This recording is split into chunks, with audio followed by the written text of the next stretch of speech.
Salut à tous, j'espère que vous allez bien. Aujourd'hui, on se retrouve pour une nouvelle vidéo pour commencer ensemble une nouvelle peinture pas à pas qui est juste ici. Vous voyez, j'ai commencé à la peindre. On avait fait ça aussi l'année dernière où je vous donnais tous les mélanges de couleurs et puis pas à pas, on avait fait les différentes étapes, le ciel, l'arrière-plan, le premier plan, les personnages, les détails. Donc voilà, sur cette peinture, on va faire un petit peu le même exercice et aujourd'hui, on va vraiment se concentrer sur la sous-couche, la première couche que vous allez faire parce que c'est souvent compliqué de savoir par quoi commencer dans une peinture. Est-ce qu'il faut partir de la feuille blanche? Est-ce qu'il faut faire une sous-couche monochrome? Par quoi il faut commencer? Plutôt l'arrière-plan, l'avant-plan? Donc voilà, aujourd'hui je vais vous donner la méthode du blocage de couleurs, on l'appelle comme ça en anglais le blocking. Et je vais vous donner en fait cette méthode qui vous permet vraiment de résoudre pas mal de questions, que ce soit d'un point de vue technique ou simplement pour vous faciliter la vie, pour commencer une peinture beaucoup plus facilement en sachant où aller et par quoi commencer, plutôt que juste de se mettre devant sa feuille blanche, d'avoir un petit peu peur, de ne pas savoir par quoi commencer ou se concentrer, et ça peut être un petit peu déstabilisant au début.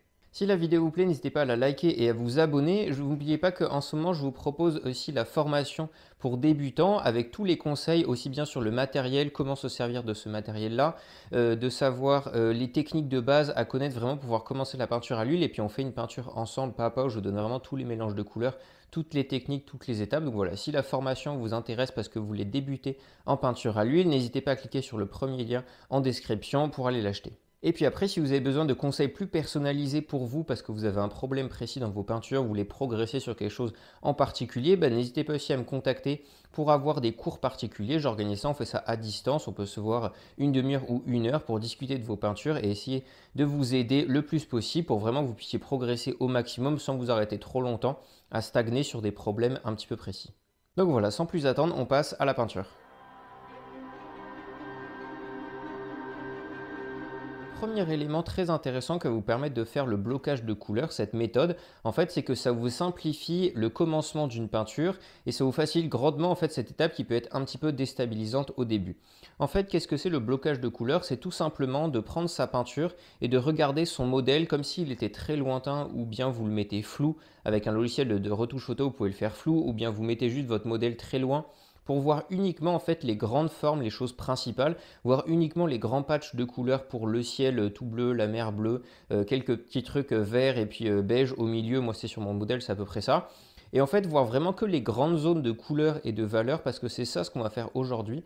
Le blocage de couleurs, c'est simplement simplifier sa peinture au point où en fait on va juste faire des patchs colorés sur sa peinture. On s'en fiche si c'est pas exactement la bonne forme, pas exactement la bonne couleur ou la bonne valeur. On essaie juste de faire au mieux sans vraiment se poser de questions. On fait juste une grosse tache de couleur avec une forme approximative et on passe à la suite. En fait, il faut vraiment voir cette technique comme une sous-couche et pas vraiment la première couche. C'est comme si, au lieu de faire un fond complètement uniforme, ici sur ma peinture, j'ai fait un fond qui est un petit peu bleu en haut, un peu bleu et blanc ici, et puis après qui est vert et beige sur le bas. Il faut vraiment voir ça comme une sous-couche parce que comme ça, vous n'allez pas vous prendre la tête, vous n'allez pas vous stresser avec le dessin, avec les valeurs, les couleurs. En fait, vous essayez juste de faire au mieux. Vous mettez un marron foncé là où vous avez l'impression que c'est foncé, vous mettez une couleur plus claire là où vous avez l'impression que c'est plus clair à côté, vous mettez du bleu, du jaune. Voilà, il ne faut pas se prendre la tête, en fait, il faut juste faire votre sous-couche comme ça en mettant des gros patchs de couleurs partout et puis c'est aux couches d'après là où vous allez vraiment travailler précisément sur les couleurs et les valeurs. Le but ici de cette sous-couche, c'est vraiment d'enlever le blanc de votre peinture, exactement comme si vous faisiez un monochrome, mais ici, c'est un petit peu plus détaillé qu'un monochrome. Il y a pas mal de gens qui essayent de faire un monochrome, d'abord une sous-couche en fait de toute leur toile avec la couleur dominante de la peinture. Par exemple, si vous faites une peinture marine, vous allez faire une sous-couche toute bleue. Si vous faites une peinture plutôt de montagne, vous allez faire une sous-couche grise ou bien bleu ciel. Enfin voilà, essayez d'avoir la couleur dominante en sous-couche pour ensuite redétailler par-dessus. Ça peut être une méthode. Ici, en fait, c'est un petit peu comme si vous faisiez la même chose, sauf que vous découpez votre toile en petites zones qui correspondent en gros en fait aux zones avec les couleurs les plus franches et les valeurs les plus distinctes.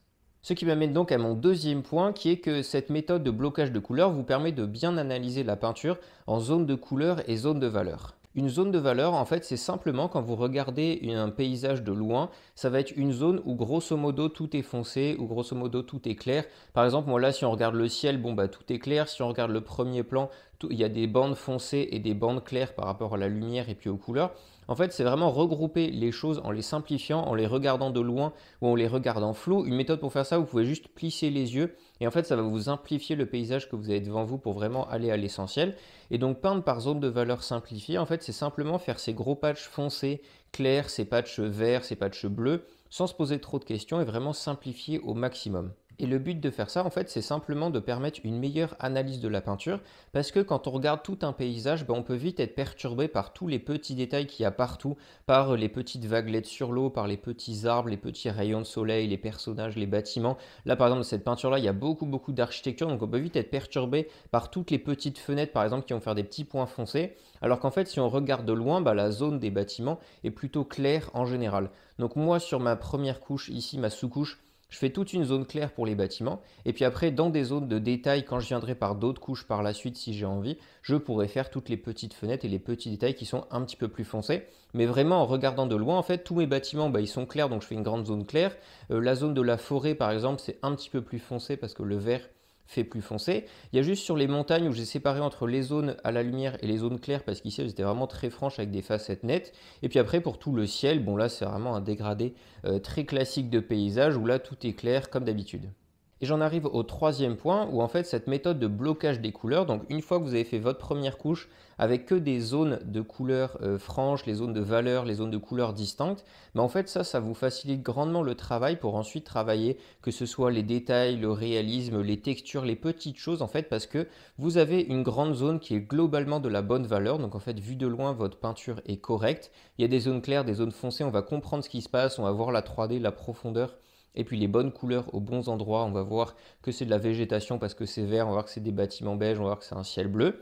Et puis ensuite, par-dessus, si votre but c'est d'ajouter un petit peu de réalisme, bah, vous pouvez très facilement avec des glacis ou bien en tapotant avec un pinceau ou avec un petit pinceau en détaillant à la main, bah, vous pouvez très facilement rajouter des petits traits sur vos bâtiments. Par exemple, faire des petites pierres apparentes si vous voulez faire quelque chose d'un petit peu plus joli, rajouter des petites feuilles sur les arbres ou bien des branches, des troncs.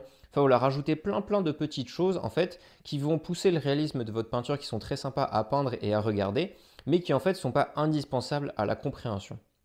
Et donc vraiment, cette sous-couche par blocage de zone de valeur, en fait, ça vous permet d'avoir une base très solide sur laquelle travailler. Et donc à la sous-couche, vous ne vous posez pas trop de questions, vous faites rapidement vos patchs de couleur beige, foncé, clair, en vous posant pas trop de questions parce que le but c'est d'enlever le blanc de la toile. Et puis après, aux couches suivantes, et ben vous essayez de redétailler petit à petit, vous essayez d'affiner peut-être la forme si besoin ou la valeur de la corriger très rapidement. Mais globalement, comme votre peinture est juste, ben ensuite vous avez juste à vous amuser à rajouter des détails, rajouter de la vie, des personnages, des bateaux, je ne sais pas, tout ce que vous voulez mettre dans votre paysage. Et ça, en fait, je ne sais pas si vous arrivez à le comprendre juste comme ça, je pense qu'il faut vraiment l'essayer pour le voir. En fait, cette approche-là vous facilite grandement le travail parce que vous séparez les problèmes, que ce soit tous les détails et le réalisme, et puis que ce soit les valeurs et les couleurs. Et le fait que ce soit séparé, bah, ça fait que c'est beaucoup plus simple à appréhender, beaucoup plus simple à faire, en fait, et vous n'avez pas besoin de vous prendre la tête, que ce soit au début ou à la fin. En fait, vous avez juste à profiter et à peindre ce que vous avez envie. Après, je dis ça comme ça, moi j'en ai fait pas mal de peintures avec ces méthodes-là, donc bien sûr ça demande de l'entraînement. C'est une technique à prendre, faut prendre le coup de main, savoir quoi peindre à la première couche, savoir comment faire les détails par la suite. J'en parle dans quelques-unes de mes vidéos sur ma chaîne si ça vous intéresse. Mais il faut prendre le coup de main, ça demande de l'entraînement comme tout en peinture, rien n'est magique. Mais vraiment, ça va vous simplifier le travail et si vous vous forcez à la sous-couche à vraiment faire que les patchs de couleurs sans vous laisser emporter dans les détails et à vraiment peindre votre peinture comme si elle était floue vue de loin, bah, ça va vous simplifier le travail pour ensuite faire plein de petits détails avec des glacis, rajouter de la subtilité dans les couleurs, quelques petits dégradés, des petites choses comme ça. Donc voilà pour ces trois raisons pourquoi il faut que vous essayiez la méthode du blocage de couleurs ou le blocking parce que c'est très intéressant. Donc là, vous voyez la peinture pas à pas qu'on va faire ensemble dans les prochaines semaines. Je vous montrerai petit à petit les étapes d'avancement. Donc là, sous couche, en fait, je vais faire cette méthode de blocage partout. Donc j'ai pas encore fini la partie avec de l'eau et puis quelques bâtiments aussi ici avec la grande statue. Donc ça, je vais finir la première couche. Et puis ensuite, je vous séparerai les différentes étapes de la peinture qui sont cruciales. Donc on pourra commencer par faire l'arrière-plan avec, on fera des petits nuages dans le ciel et puis je vous montrerai le ciel, les détails des montagnes. Ensuite on pourra faire toute la partie architecturale, la partie végétale et puis la partie eau et puis les petits détails qui vont être sur l'eau au premier plan. Le but de cette peinture, c'est vraiment de vous emmener pas à pas avec moi au travers d'une peinture parce que quand on voit un résultat fini, en fait, ça peut être un petit peu impressionnant. On peut se dire qu'on n'arrivera pas à le faire parce que c'est très détaillé, ça paraît subtil, etc. Alors qu'en fait, si on y va petit à petit, vous voyez que la première couche, bon, bah, c'est pas très joli. En fait, c'est juste des gros pages de couleurs les uns après les autres. Et en fait, c'est au fur et à mesure des couches avec les glacis, les détails et puis la subtilité qu'on amène avec les textures petit à petit, qu'on arrive à un résultat assez réaliste et fin que moi j'aime bien. Mais voilà, il faut y aller petit à petit, il faut voir tout le processus pour voir comment le faire, que vous puissiez l'appliquer chez vous et progresser en peinture. Donc voilà, on se retrouve la semaine prochaine pour continuer sur cette peinture. En attendant, portez-vous bien, peignez bien et à la prochaine.